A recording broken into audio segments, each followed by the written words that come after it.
Another edition of Riding Home. This time, our friends at Eco Poly sponsoring this. Dean Legge and Ryan Curley. Here he comes in on the screen. Ryan, we've got Taylor Swift today talk at the press conference. But in all seriousness, you're going to talk about this maybe a little bit later today, but it's possible that McConkey could be back later this week. We'll see. Other things that Kirby and company had to say today.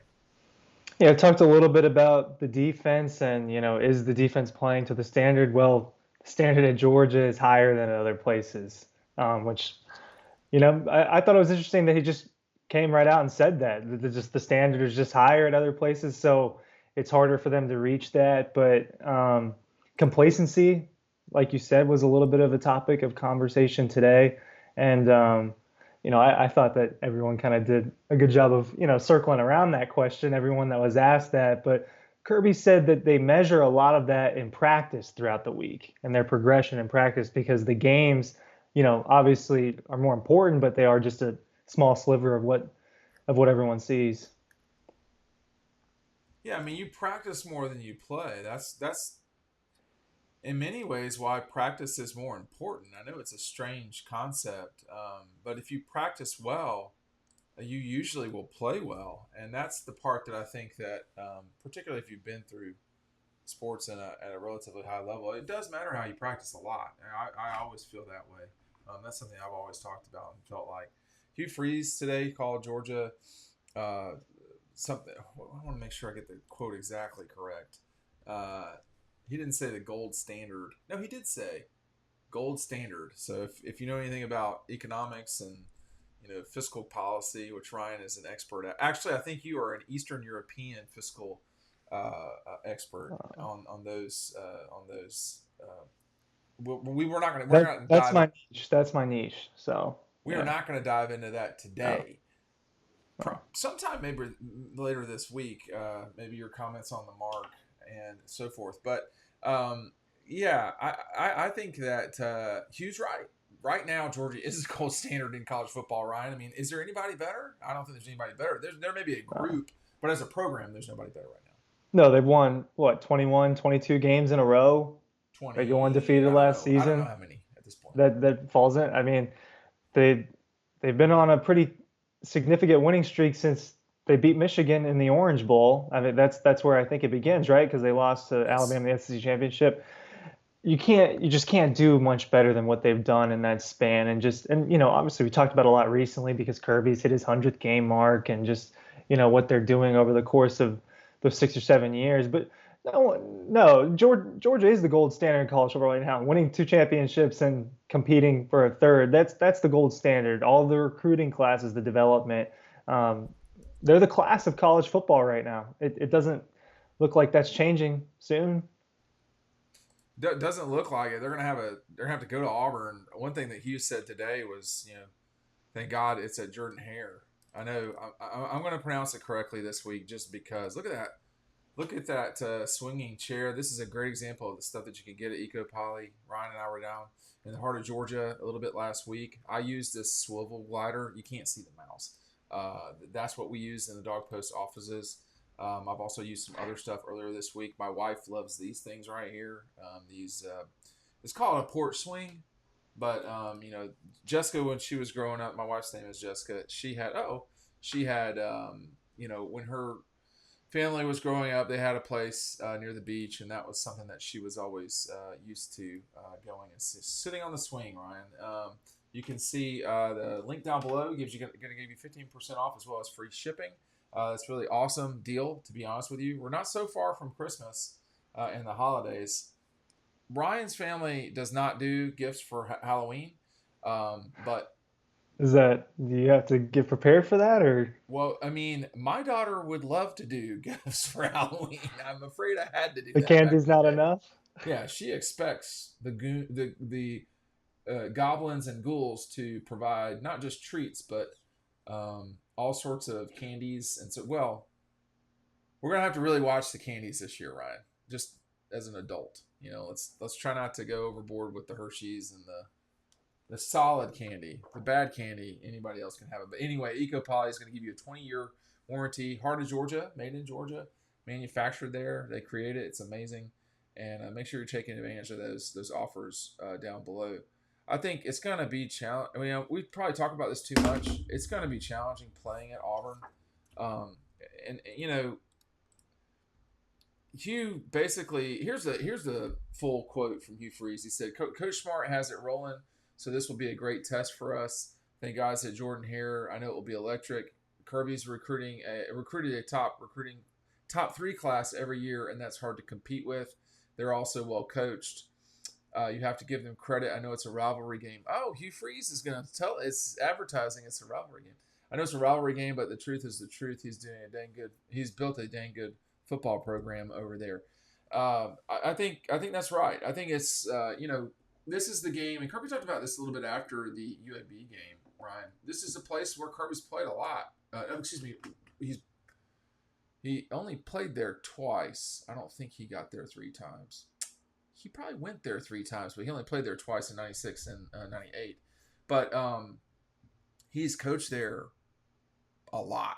I don't know that he's coached at Auburn every year. He's coached against Auburn every year, and one time, twice.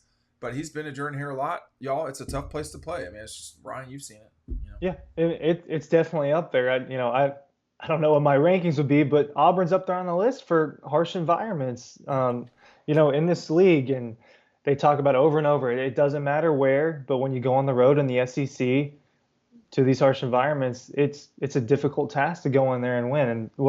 And Georgia's projected to beat them by like 3 touchdowns ish, I'll right? check that. You So can keep talking. but it will be Carson Beck's first road test as a starter. That was talked about a little bit today. And, Kirby says you can't really know exactly how he's going to do in that situation just because he's never been in that situation, but that they feel comfortable with just because he's not like a rookie in the NFL. They continue to harp on the fact that he's been in the program for years. He understands the verbiage. He gets the drill. And look, I think Georgia's offense slowly clicking a little bit more and more as the year goes on.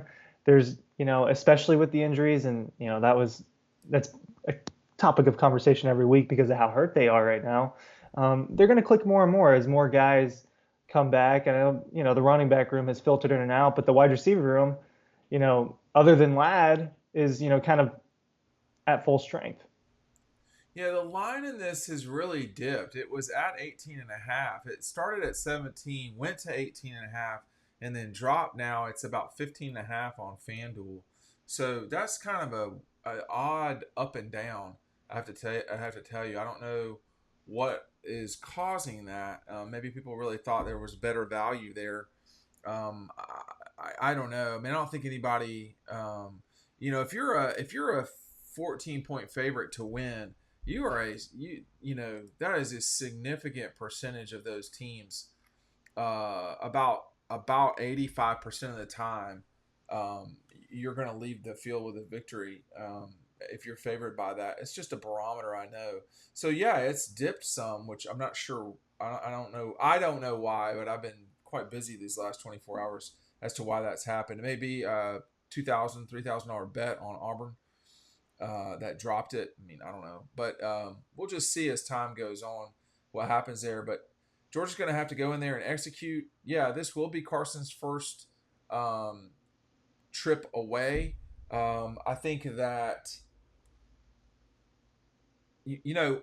John Edwards is going to be an important part of this. Kendall Milton will probably be a very important part of this. We've not seen the full Georgia roster, and we won't because we won't see Amarius Mims. But if you get Lab McConkey back, which you don't have to, but if you get Lab McConkey back and you have Edwards and you have Milton, then you're starting to get closer to what we've seen. I also, Ryan, want to see, is Georgia going to play better on defense in close to half situations? That's another aspect that was not ideal this past week.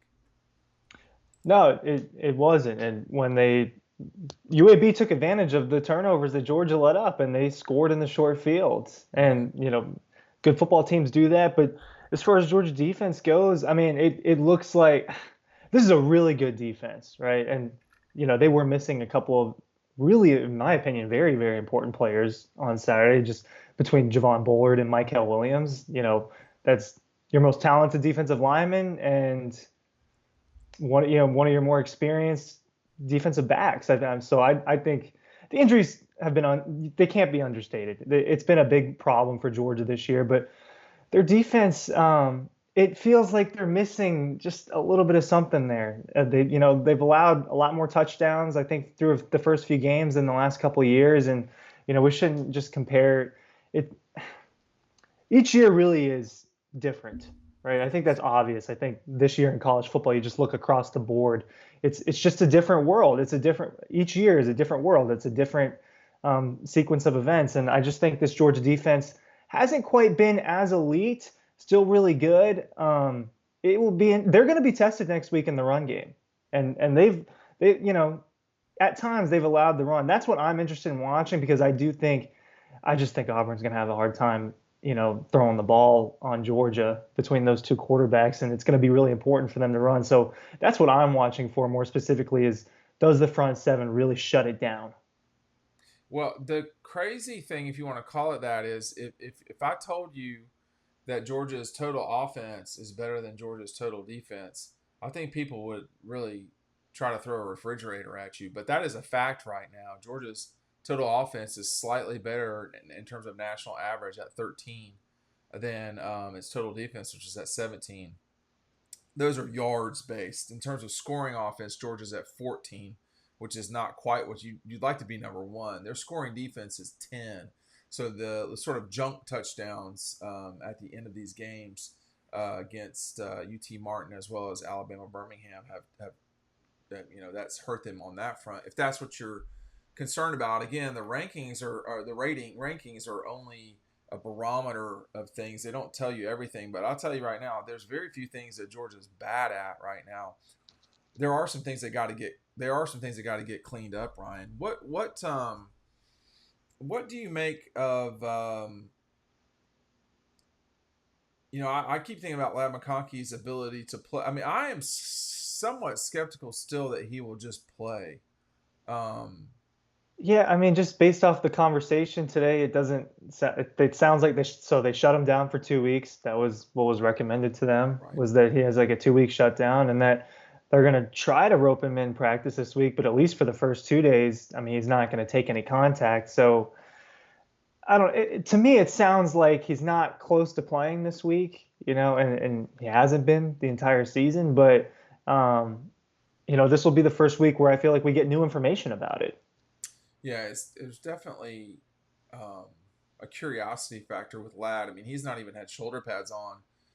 No, Has he dressed out in any way for he has even not. game one? Did he dress out or Mm-mm. two? No, he's just been in street clothes in the jersey all Yeah, four and games. that's I think the thing about this is kind of the hill of the season, and like you've got two back-to-back pretty physical games with Auburn and then Kentucky, and then you go to Nashville and you get a week off, which will be people will act like, oh well, you can't look past Vanderbilt. I can do whatever I want to do. I'm looking past Vanderbilt, just in case you were wondering. So um, it is a very different situation than playing Tennessee or playing the Gators or somebody. So back to back really good games for Spencer Rattler. Frankly, Spencer Rattler's Yeah, had a good season so far, I have to say, yeah, and he played well against the Dogs. But I think as it relates to the hill I was talking about, if you can just get past this game in the 7 o'clock kickoff, um,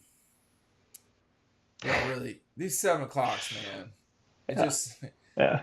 go ahead, just real No, quick, your rant. it's just, man, I don't like going to bed at 4 in the morning. That's some of that we put on ourselves by, needing that Pac-12 after dark.